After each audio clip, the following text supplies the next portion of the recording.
नमस्कार। आज 24 अप्रैल 2020 है।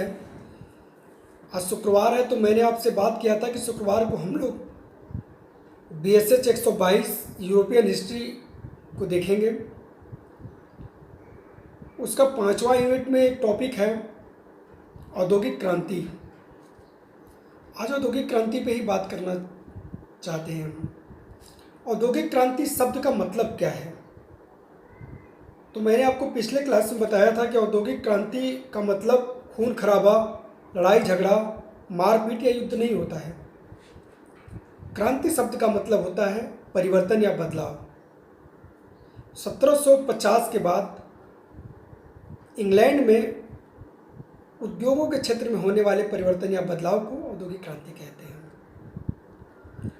औद्योगिक क्रांति शब्द को सबसे पहली बार यानी सर्वप्रथम प्रयोग करने वाले फ्रांसीसी समाजवादी विद्वान लुई ब्लांडी थे, जिन्होंने 1833 में यानी 1833 में पहली बार औद्योगिक क्रांति शब्द का प्रयोग किया था। ब्रिटिश आर्थिक इतिहासकार अर्नाल्ड टाइनबी ने अपनी पुस्तक lectures on industrial revolution in England में औद्योगिक परिवर्तन के लिए औद्योगिक क्रांति शब्द के प्रयोग को उचित माना है। अब बात करते हैं कि औद्योगिक क्रांति क्या है, किसे कहते हैं औद्योगिक क्रांति? उत्पादन, निर्माण प्रणालियों तथा श्रमिकों के जीवन स्तर में होने वाले महान परिवर्तन जो 18वीं सदी के मध्य में से प्रारंभ होकर के यूरोप एवं पूरे विश्व में दृष्टिगोचर हुए, दिखाई दिए, वो औद्योगिक क्रांति उसी को कहा जाता है या वही औद्योगिक क्रांति कहलाती है। तो औद्योगिक क्रांति का हमने देखा कि औद्योगिक क्रांति शब्द का मतलब क्या है, फिर औद्योगिक क्रांति को पहली बार कब प्रयोग किया गया था, फिर औद्योगिक क्रांति किसे कहते हैं। अब औद्योगिक क्रांति को जानने का स्वरूप क्या है? तो औद्योगिक क्रांति औद्योगिक प्रणाली में परिवर्तन है, जिसमें हस्तशिल्प या उत्पादन के स्थान पर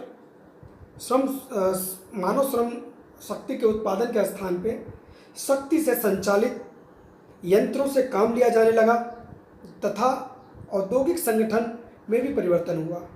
घरों में चलने वाले उद्योग की अपेक्षा कारखानों में काम अधिक होने लगा।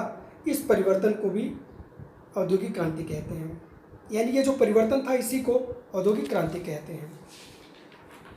अब बात करते हैं औद्योगिक क्रांति के कारण क्या थे। तो पहला कारण तो था पुनर्जागरण, धर्म सुधार आंदोलन और वैज्ञानिक क्रांति। पुनर्जागरण में एक अवधारणा ये थी कि व्यक्ति अपना इहलोक नहीं परलोक सुधारना चाहता था।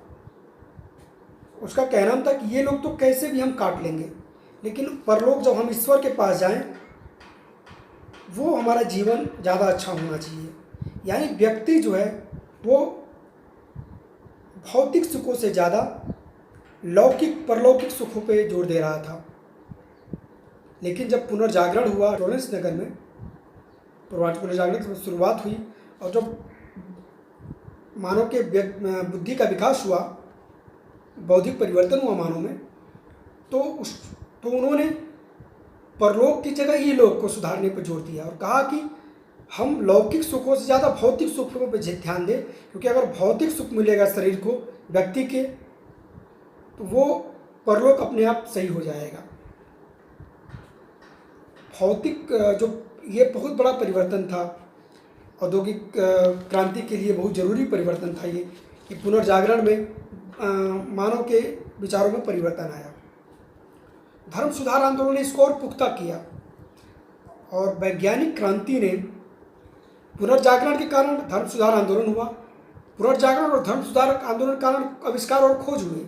उन्हीं आविष्कार और खोजों को वैज्ञानिक क्रांति कहते हैं और उन्हीं आविष्कार और खोजों ने औद्योगिक क्रांति को उद्योगों में मदद की, जिसको औद्योगिक क्रांति कहते हैं। तो पुनर्जागरण से लेकर के औद्योगिक क्रांति का एक श्रृंखला है, जिसमें पुनर्जागरण, धर्म सुधार आंदोलन, आपका वैज्ञानिक क्रांति और औद्योगिक क्रांति।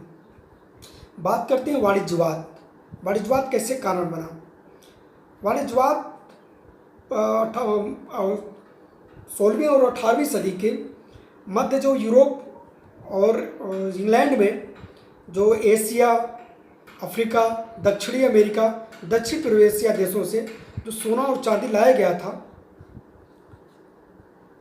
जिसके कारण उनके पास धन इकट्ठा हो गया था और वो धन कहीं ना कहीं लगाना था उनको, उन्होंने उसको कारखानों में लगाया। आप देखेंगे औद्योगिक क्रांति में खास करके 1750 के बाद भारत से भी बहुत सारा धन बंगाल से खास करके इंग्लैंड गया। 23 जून 1757 के प्लासी के युद्ध और 22 अक्टूबर 1764 का जो बक्सर का युद्ध था, इसके बाद बहुत सारा धन बंगाल से अंग्रेज इंग्लैंड ले गए। और बहुत सारे इतिहासकारों का ये कहना है कि उन पैसों का उपयोग इंग्लैंड के लोगों ने औद्योगिक क्रांति में भी किया। अब बात करते हैं जनसंख्या में वृद्धि। जनसंख्या में वृद्धि होने के कारण दो चीज़ों की ज़रूरत थी। एक तो जो जनसंख्या बढ़ी थी उसकी मांग की पूर्ति के लिए अधिकतम उत्पादन की ज़रूरत थी, और दूसरा था जो जनसंख्या बढ़ी थी उसको अधिकतम काम दिलाने की ज़रूरत थी, यानी उसके श्रम को यूज करने की ज़रूरत थी। ये भी कारण बना औद्योगिक क्रांति के लिए। अगली बात करते हैं फ्रांसीसी क्रांति का योगदान। जब 14 जुलाई 1789 में फ्रांस में क्रांति हुई, इंग्लैंड ने फ्रांस की क्रांति से अपने आप को दूर रखा। यूरोप के तमाम देश इंग्लैंड की फ्रांसीसी क्रांति में प्रत्यक्ष अप्रत्यक्ष रूप से फंसे हुए थे। मेटरनिक का आपको कथन भी याद है, जिसको मैंने आपको पिछले क्लास में बताया था। मेटरनिक ने कहा था कि जब फ्रांस को जुकाम होता था तो पूरा यूरोप छींकता था। इसका मतलब ये था कि फ्रांस में होने वाली घटना का प्रभाव पूरे यूरोप में पड़ता था। लेकिन इंग्लैंड ने फ्रांसीसी क्रांति के प्रभावों से और फ्रांसीसी क्रांति से खुद को दूर रखा और औद्योगिक क्रांति पर अपना पूरा ध्यान लगाया, जिसका उससे लाभ भी हुआ। अगला था राष्ट्रवाद का विकास। राष्ट्रवाद के विकास की शुरुआत दो कारणों से हुई, खास करके और राष्ट्रवाद को पुख्ता किया दो चीज़ों ने। एक तो 4 जुलाई 1776 की अमेरिकी क्रांति और 14 जुलाई 1789 की फ्रांसीसी क्रांति। इन दो क्रांतियों से व्यक्ति अपने राष्ट्र के बारे में, अपने राष्ट्र के गौरव को लेकर के बहुत सचेत हो गया, और इंग्लैंड के लोगों ने भी अपने राष्ट्र के लिए श्रम दिया, पूंजीपतियों ने पूंजी दी, सामंतों ने भूमि उपलब्ध कराई, जो औद्योगिक क्रांति के लिए सहायक सिद्ध हुई। अब बात करते हैं कारखाना पद्धति का विकास।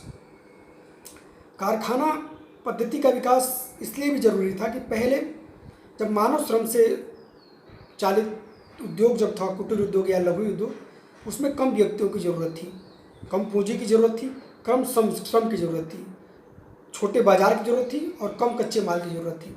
लेकिन जब औद्योगिक क्रांति हुई तो सबसे बड़ी ज़रूरत ये थी कि कच्चा माल ज़्यादा चाहिए उसे। उसके लिए इंग्लैंड ने अपने उपनिवेशों की तरफ ध्यान लगाया।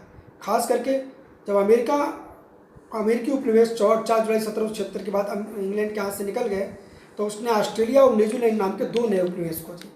भारत को तो अंग्रेज इंग्लैंड के उपनिवेश के रूप में प्रयोग कर ही रहे थे।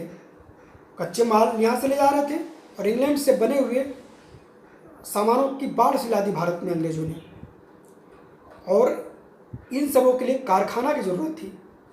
तो इंग्लैंड में कारखाना पद्धति का विकास भी खूब जोरों शोरों से हुआ, और उस कारखाना पद्धति ने इंग्लैंड में औद्योगिक क्रांति को और पुख्ता किया। अब बात करते हैं वैज्ञानिक क्रांति। मैंने अभी आपको बताया कि वैज्ञानिक क्रांति कैसे कड़ी के रूप में जुड़ी हुई औद्योगिक क्रांति से। वैज्ञानिक क्रांति के जो खोज और आविष्कार थे, उन्होंने कैसे औद्योगिक क्रांति को लाभ पहुंचाया, इसकी बात मैंने क्लास में आप लोगों से की थी। और वैज्ञानिक क्रांति के ऊपर क्या क्या खोज और आविष्कार हुए थे, मैंने इसके ऊपर भी बात किया था।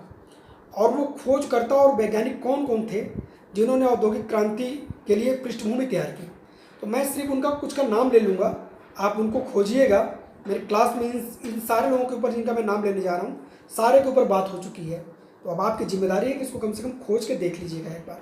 जैसे Arkwright, Arthur Young, Jethro Tull, von Willing, Hedley, McCormick, John Kay, Samuel Crompton, Adam Cartwright, Henry Bessemer, Ferdinand Lesseps, Clement, George Stephens, Charles Goodyear, ये कुछ खोजकर्ता और आविष्कारक थे जिन्होंने वैज्ञानिक क्रांति के माध्यम से औद्योगिक क्रांति को लाभ पहुंचाया था। अब बात करते हैं औद्योगिक क्रांति के लिए जो कथन कहे गए थे, जो विद्वानों ने, इतिहासकारों ने, अर्थशास्त्रियों ने, विचारकों ने जो कुछ कथन कहे हैं उनके ऊपर ज़रा बात कर लेते हैं। पहला लुई ब्लां है। लुई ब्लां ने कहा कि औद्योगिक क्रांति की परछाई समाजवाद था। उसने कहा कि औद्योगिक क्रांति के गर्भ से ही समाजवाद, उदारवाद जैसे जो है चीज़ें निकल के आईं। बुल्जले हेज ने कहा कि जनसंख्या में कमी इंग्लैंड में औद्योगिक क्रांति का मूल कारण था। फ्रांसिस बेकन ने कहा कि वाणिज्यवाद और औद्योगिक क्रांति शक्तिशाली राज्य को स्थापित करने की नीति थी। इस तरह से हमने आज देखा औद्योगिक क्रांति।